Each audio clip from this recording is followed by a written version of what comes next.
Hello, you are on the ShadowNotes channel, the place where we peer into the darkness, trying to see what is hidden from most. Today, I'm going to tell you a story that hasn't let me go for several days. This isn't an urban legend or a work of fiction. This is a real, documented case about the disappearance of an entire family, which still makes even the most experienced investigators shrug their shoulders. A story of how 3 people stepped out of their truck into the deep woods of Oklahoma and simply vanished. It all began on October 8th, 2009. Bobby Jamison, his wife Sherilyn, and their 6-year-old daughter Madyson were preparing for a trip. They wanted to buy a 40-acre plot of land in the remote Sans Bois Mountains. Their dream was a home far away from everyone, a life of peace and solitude. But they weren't just seeking tranquility. It would later become known that the family felt as though something was haunting them in their own home. This trip was an escape for them, but it was an escape from which they never returned. 8 days passed. 8 days of silence. Not a single call, not a single message. On October 17th, a group of hunters making their way through the dense woods stumbled upon an abandoned white pickup truck. It was parked on a deserted dirt road, locked and covered in a layer of dust and autumn leaves. It was the Jamisons' truck. And this is where the first chapter of this nightmare begins. When the police opened the vehicle, they were in for a shock. Inside was absolutely everything the family had taken with them. On the front seat were their wallets, driver's licenses, and cell phones. In the back, a GPS, Sherilyn's purse, and under the driver's seat. Under the seat was a bag containing $32,000 in cash. The money was untouched, but that wasn't the most terrifying part. Inside the truck, on the verge of death from dehydration, but still alive, was their dog, Maisie. She was the only living witness, but of course, she couldn't tell them anything. There were no signs of a struggle, a break-in, or a robbery. The doors were neatly locked. Everything looked as if Bobby, Sherilyn, and little Madyson had stepped out for 5 minutes to look around and simply never came back. Where could 3 people go, leaving behind their phones, money, and even their beloved dog? I started digging deeper, studying the case files and police reports. And the more I learned, the more sinister the picture became. The first strange detail was a recording from a surveillance camera installed at their home. The camera captured Bobby and Sherilyn loading things into the pickup before they left. They moved in silence, barely looking at each other. Over and over, as if in a trance, they walked from the door to the truck and back. Not a single word, not a single emotion on their faces. Their movements were mechanical, detached, as if they weren't people but puppets whose strings were being pulled by an unseen master. This video is one of the most chilling pieces of evidence in this case.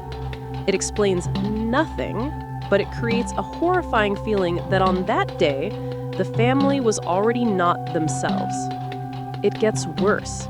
Inside the truck, among their belongings, the police found an 11-page letter. It was an angry, hateful message from Sherilyn to Bobby. In it, she accused him of all manner of sins, writing about her depression and unhappy life. This led investigators to consider the theory of a serious family dispute that could have led to tragedy. But other discoveries pushed the investigation in a completely different, mystical direction. I found information that Sherilyn was seriously interested in occultism. In her home, she kept what is known as a witch's Bible. Neighbors and acquaintances said that shortly before the disappearance, she had become very religious, but her faith was strange. She told her pastor that their house was inhabited by spirits. At first, it was a spirit named Emily, and then other, more malevolent entities joined them. She claimed that the spirits were talking to her daughter, Madyson. And this is where I truly got chills. It turned out that little Madyson did often talk to someone invisible.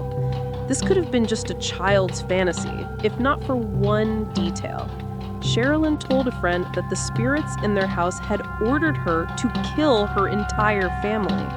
She even bought special containers on which she wrote the names of the evil spirits to banish them.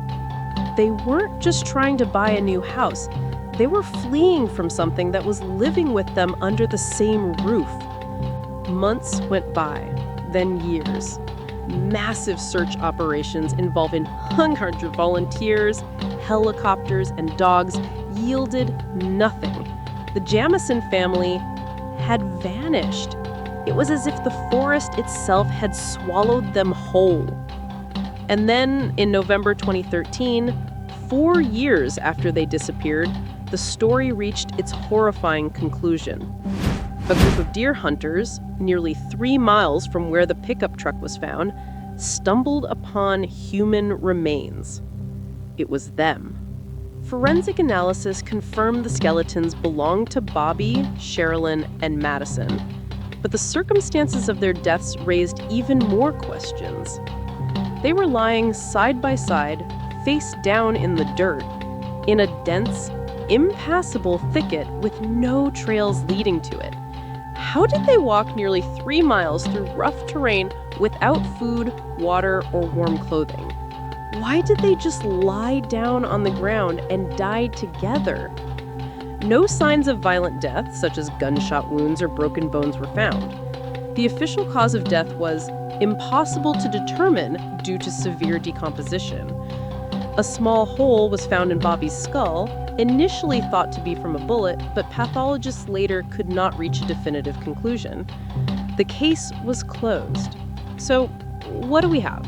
A family that believes evil spirits live in their home, strange trance-like behavior before their trip, an abandoned truck with all their belongings and a huge sum of money, and 3 bodies found 4 years later in the deep woods with no clear cause of death.